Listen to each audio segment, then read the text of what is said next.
Hello my loves, I'm Ellie Frost. Thank you so much for being on my channel where we are talking about manifestation, making our dreams and desires come true and really creating a fulfilling life, right? I talked yesterday about knowing what you want and why you want it. I talked about heart desires versus ego desires because it's our heart's desires, right, that actually lead us to fulfillment in life. And don't be thinking that your heart can't want money and a lot of abundance. Really, sometimes with my clients, like what I found was they were actually aiming too low, partly because of what I'm talking about in this video, which is getting out of feelings and lack and need. That actually with certain people, a lot of people, right, when we opened their hearts to what they really wanted, when they actually admitted, I said, confess it, confess what you really want, that was the truth.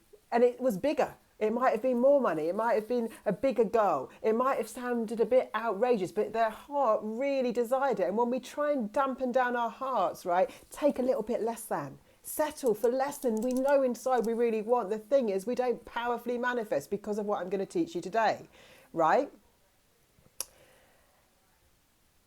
Getting out of feelings of lack and need. Most of us slow down our manifestation process, right? Because we are in so much lack and need. We are aware of what we want because we've become aware of something that we don't have, that we really want, or we feel in lack of. This is so tricky because there are so many things in our world that we do actually need, right? To be safe, to be comfortable, to be taken care of, health-wise, money-wise, all those things.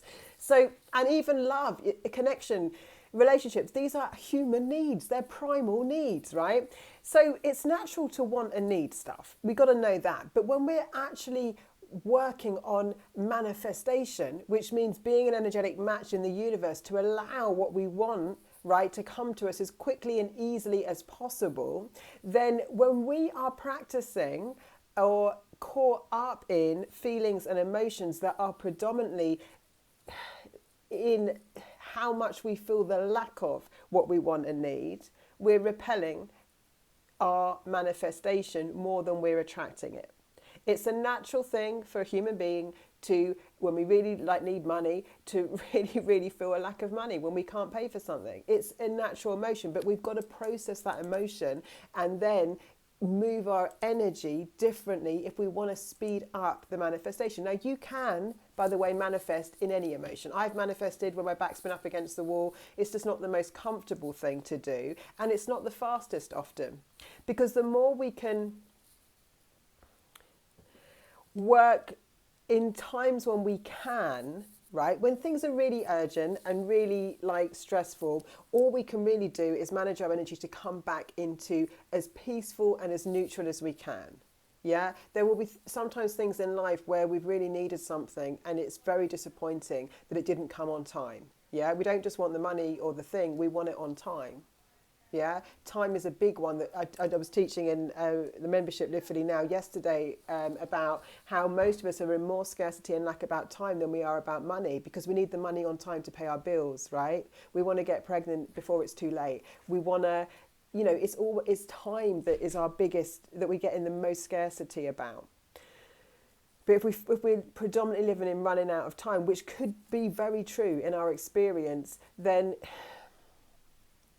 we are still practicing lack. I talked about knowing what you want and need, but another thing is being in alignment with what we want to experience, which is how we accelerate manifestations. And again, I go deeper in the Live Fully Now membership, but the point is that we've got to feel with the thing we want rather than without it predominantly in order to accelerate it to us, right? If you are in a very, I do want to make a bit of a disclaimer, if you are in a very urgent situation where you don't have something that you do really need, right, then I would recommend the best thing you do there is just work in acceptance of it, and just know that this, you can practice that this will work out in some way that it will be okay. I'll be okay. That might be the only thing you can do when things really are urgent and you don't have what you need, right? But I'm not really focusing this video on the urgent stuff, but I really do want to use this channel to talk about real stuff, not just airy-fairy magical thinking, but things that are practical and work, because, for a lot of us, things have got urgent in our lives, right? And when it does get urgent, we need to know how we manage our energy there. So in that, you're just going to have to say, we're going to be okay. I'm going to be okay. I don't have the money for this right now. I don't have this thing. I do need it. I'm going to be okay. If you can just practice that, it will help you through urgent situations, right? But beyond that, we want to fall in love, right? The energy of desire and our heart energy is the most powerful energy in the universe. So I was talking a little bit about brain-heart coherence yesterday, but we want to fall in love with what we want to receive and experience, right? If you can love a manifestation into being much quicker than you can then you can sort of hate it into being or resist it into being. Like if you're in resistance, you're pushing it away. If you're in lack and scarcity, we're not an energetic match right now. And you can be fine with that. You can say, I really need this thing. I'm in a lot of resistance to it. I'm in a lot of lack around it. It's urgent, but I'm going to be okay, right? If you're in that situation. But if you're not, and you're just like playing a manifestation game and wanting to call things in, right, then we want to start removing resistance. Yeah, because it's our experience of being with the things that we want that calls them in quicker, right? So say it's a relationship. The more I think about, wouldn't it be nice if, can you imagine if, what kind of holidays would we have? What would we do together? The more I love my manifestation, the more it is, love is the most powerful energy in the universe. Desire is a very powerful energy when it's not coupled with lack and need. The more I get into what I love about that thing. So yesterday's teaching was about knowing why you want something, doing a little rampage on why it's good for you, why it's good for the planet, why it's good for everyone, that you're an example of something, by showing people that they can do it too, that it gives people inspiration, that it's good for everyone, that we're all happy and joyful. It makes us all like so much more fulfilled when we're receiving from life what we truly want and need, right? So just start working on tipping the balance. Don't work on being perfect, but understand that when I think about a certain thing, like say it's like you're thinking about, let's do money again because money is such an easy one to be tangible, money, but all you feel is lack of it, right? Then you want to start trying to move the energy out of that resistance. So you can just start with easy thoughts like, what would it be nice? What would it be like to have more than enough money every month to pay my bills, for example? What would it feel like, right? Just see if you can sit with that thought. You might only be able to hold it very shortly to start with. What would it be like if there was always more than enough money? What would it be like to know that money was always coming to me? What would it be like to live in a vibration where I just knew that it would never run out? What would it be like?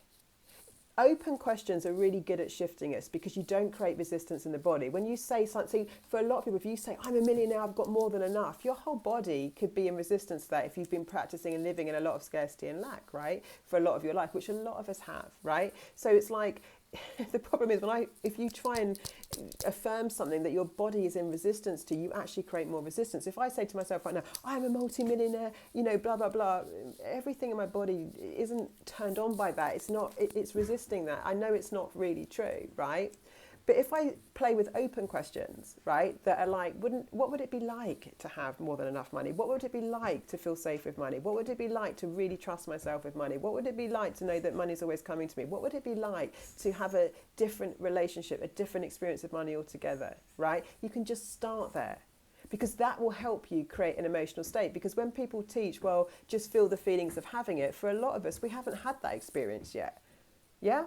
So like trying to feel the feelings that you'd have if you had something that you've never had can be quite challenging. But if you just start with open questions, your subconscious opens, the resistance isn't in my body has no resistance to what would it be like to be a millionaire? It's open. And if you leave it there and keep practicing that, your subconscious will come and support you. There's something, you can read about it. There are studies done on open questions and how it can dramatically start shifting our subconscious. And I believe, I know from my work and my teachings with people and my, from having so many people work with me over the years, that it's because we don't have resistance energetically. I really am, always studying energetics and it's because the resistance doesn't exist, so the opening happens. And when you can make an opening in your energy field to a new possibility, you can truly make it, right? Which you can't force. You can't force your body to start believing in something it truly doesn't believe in. But you can start creating openings. What would it be like to have more than enough money? What would it be like to have more than enough? What would it be like to just feel really peaceful with money?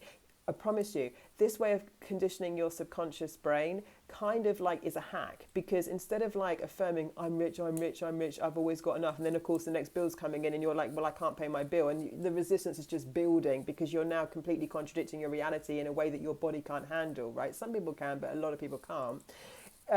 You're better off just saying, what would it be like if this bill was nothing to me? What would it be like to be able to pay things so easily? What would it be like? And let your mind expand on that consciousness. I promise you, there are more and more thoughts. Thoughts are like magnets, right?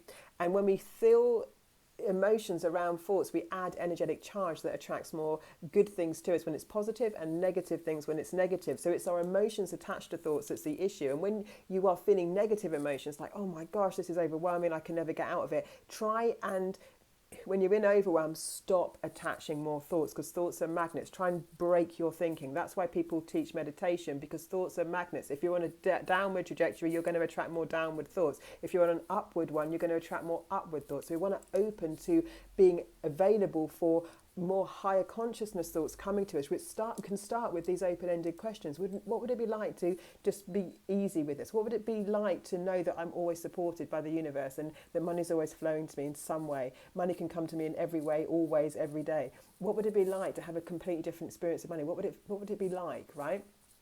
So, and when you do get into a lot of scarcity and lack, right?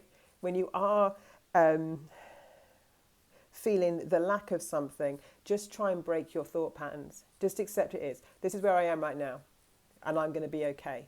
This is where I am right now. This is what's happening right now, and I'm going to be okay. Leave it there, right? Try and stop the trajectory of more and more thoughts. Oh, I don't know. What does this mean? What will happen next? Oh my gosh. And it's going to, because if you let that trajectory go on, your mind will remember every time you felt that way, every thought you've had about that negative situation or one like it, and you'll just keep compounding the negative trajectory. So most manifestation works on compounding, right? Compounding energy in a direction that we want. So we can either compound it in the direction that we want, or we can compound it negatively, right?